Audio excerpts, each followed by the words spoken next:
Har kuni iste'mol qiladigan kungaboqar va paxta yog'idan noto'g'ri foydalanish o'ta yomon oqibatlarga olib kelishini bilasizmi?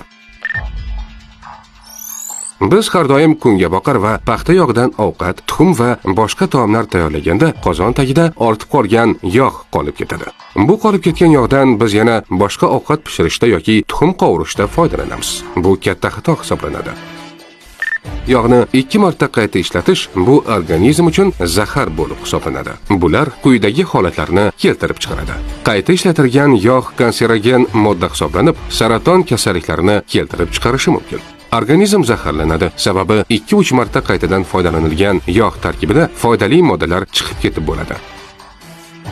Asab tizimi zararlanishi kuzatiladi. Bu sizga birdaniga bilinmaydi, lekin sekin-sekin bosh og'rig'i va nerv tizimi zararlanishi kuzatiladi.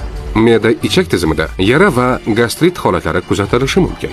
Yurak kasalliklari mavjud holatlarda ularni faoliyatini buzadi va modda almashinuvini buzadi. Ayniqsa, jigarimizga salbiy ta'sir kuchayadi. Qon tomirlarida tiqin hosil bo'lishni asta-sekinlik bilan kuchaytiradi. Qayta ishlatilgan yog' ko'rish va teri salomatligiga ham salbiy ta'sir qiladi.